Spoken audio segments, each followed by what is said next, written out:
Every single person in my town of 200 was an actor. My wife, my best friend, the cashier at the grocery store, all of them were reading from a script I never received. The first clue was the smell, not of grass or rain, but the sterile, metallic scent of ozone, like the air after a lightning strike, hanging perpetually over our quiet streets. Then came the whispers, not from the shadows, but from my own living room, a low, synchronized murmur behind closed doors that stopped the instant my hand touched the knob. My coffee tasted of bitter almonds and copper. The newspaper headlines repeated, word for word, from 3 years prior. The final proof was the cold, damp soil I found in my infant daughter's crib, clinging to her tiny blanket, though we had no garden, and she had never been outside. That's when the dread took root.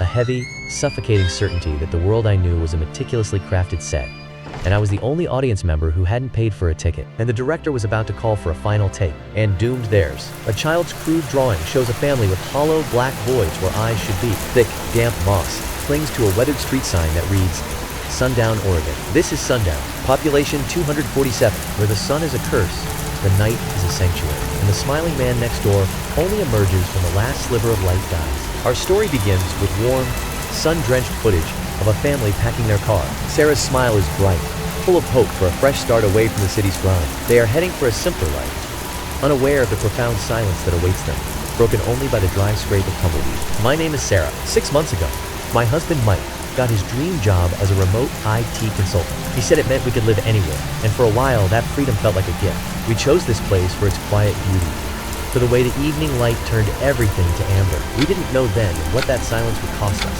After a brutal year, he stumbled upon Sundown, Oregon online, advertised as the quietest community in the Pacific Northwest. The photos were deceptively charming. Pristine Victorian homes nestled within dense, shadowy pine forests. It promised a fresh start, a sanctuary from his past troubles. He didn't yet sense the profound, watchful stillness that clung to those perfect images. The first thing I noticed was the trees, their trunks pressing together like ribs in some ancient breathing place. They grew so tall, their interwoven branches formed a permanent canopy that swallowed the sky above the town square. Driving into that space was like entering a green cathedral. The air grew cold and carried the scent of damp earth and ancient rock. Sunlight dappled through briefly, then vanished completely as we passed into a deep, perpetual twilight under that living vault. The second thing I noticed was the silence.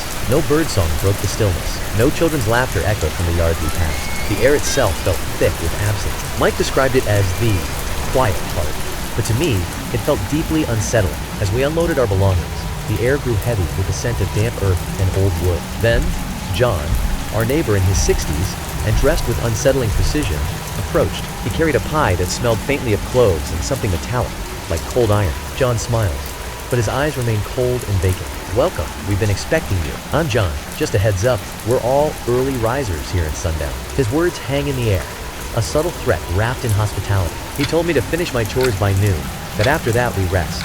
And he said rest, like it was a sacred ritual. The air in the house grew heavy and still, carrying the faint metallic scent of old pipes and something else.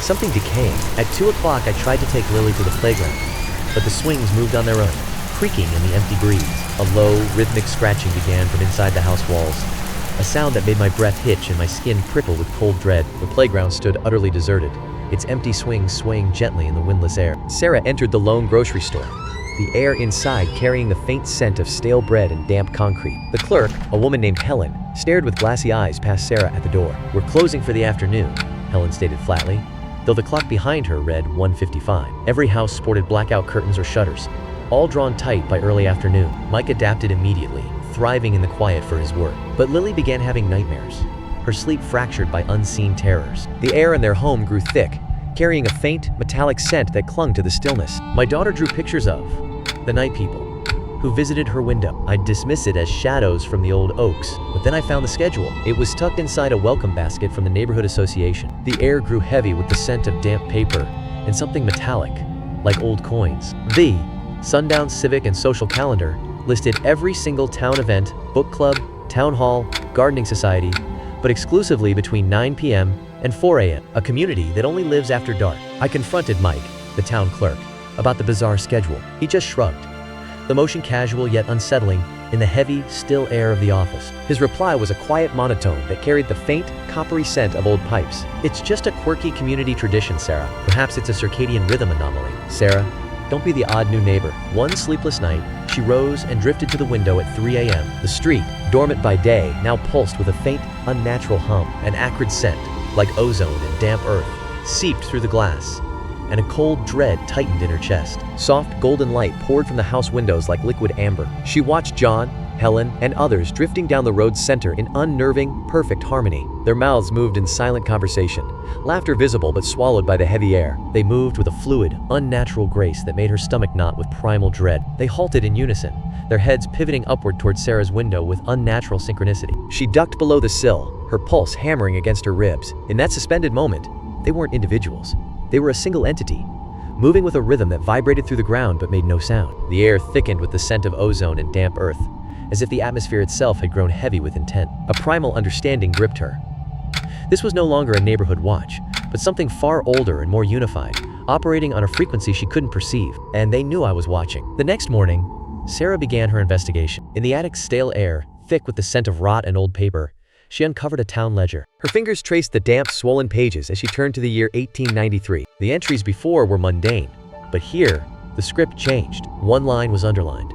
The bargain was struck. The glare is forbidden. We accept the veil. That night, I feigned taking the sleeping pill, my senses sharpened to a knife's edge. At the stroke of midnight, the mattress shifted as Mike got up. The air in the room grew thick and carried a faint metallic scent like cold iron. I followed him, but he never went to his office. Instead, he walked out the front door and joined the stream of people now flowing toward the town square. From behind a thick tree trunk, Sarah watched, her breath hitching in her throat. The air grew heavy with the scent of damp earth and something metallic, like cold iron. A primal dread took hold as she realized they were all moving with the same unnatural rhythm. The entire town stood motionless in the moss-draped square, arranged in concentric circles, their faces upturned toward the sliver of moon piercing the canopy. Not a single chest rose or fell.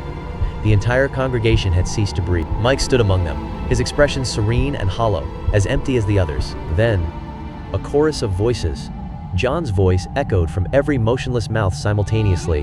The light hurts, the sun scorches, the old world is glare and noise. Here we have peace. Here we have the long, quiet dream. A scent of damp earth and old stone fills the still air. The only sound is the slow, patient drip of water from the ceiling. They shared one consciousness, one ancient, nocturnal mind. My husband was gone, replaced by this hive. Sarah stumbled backward, the sharp crack of a twig echoing through the stillness. 247 heads turned in unison toward the sound. 494 eyes, each reflecting the same cold lunar glow, locked onto her position. A low, unified whisper, as if from a single throat, cut through the damp air. Sarah, you are awake. You break the dream. You must sleep. They began to move toward her, not running, but gliding with an unnatural, liquid grace. The scent of damp earth and ozone filled the air as she turned and fled, her boots slipping on the slick, moss-covered roots. Glancing back, she saw the entire silent town moving behind her in one relentless, seamless tide. The door clicked shut behind her, the deadbolt sliding home with a final, metallic thud. Through the glass, their silhouettes remained motionless at the property's edge, a silent, patient threat in the downpour. Sarah knelt by the couch, her voice a frayed whisper as she gently shook her daughter awake. "Baby, we have to go. Now." Lily stirred, confusion clouding her sleepy face. "But Mommy," she murmured, the words thick with sleep. "Daddy said we belong here now." He claimed the sun was dangerous for us. In the dimness, Sarah's gaze fell upon her daughter's eyes. For just an instant, they gleamed with that same unsettling, reflective light. Now, in a cheap motel hundreds of miles away, Sarah sits alone. The room swallowed all light except the laptop's sterile glow. Her voice cut through the darkness, raw and direct to the camera. "I drove until dawn, the sun rising real and searing and merciless. Then I reported it. Every impossible detail. The police found nothing. Their report dismissed it as just a quiet, if eccentric town. But Mike and Lily, they stayed. The courts called it a lifestyle choice. A verdict that arrived with a photo on Sarah's phone. The photo arrives at night, taken in their Sundown yard. They're smiling in the frame, but their eyes are empty black pits. The camera flash reflects back as two stark, lifeless orbs. They send these pictures. They tell me they're happy. They tell me to return, that I just need to adjust to this new schedule, that the bargain offers peace. Outside, the world holds its breath in that quiet hour before sunrise. The air carries the faint scent of ozone and damp concrete, like the aftermath of a storm that never came. But this peace feels like a held breath, waiting to be broken. She recoiled from the morning light, her hand instinctively rising to shield her eyes. After a moment's hesitation, she rose and drew the heavy blackout curtain completely shut, plunging the room into an absolute, velvety darkness. She settled back into the gloom, a faint, unsettling smile gracing her lips in the perfect black. Narrated Maybe they were right. The light, it sears the eyes. A raw and painful intrusion. Perhaps some dreams offer a gentler refuge. A heavy, metallic scent hangs in the still air, thick with the promise of finality. Maybe it's finally time to rest. Silence. Then, the faint, synchronized sound of 247 people exhaling in perfect unison.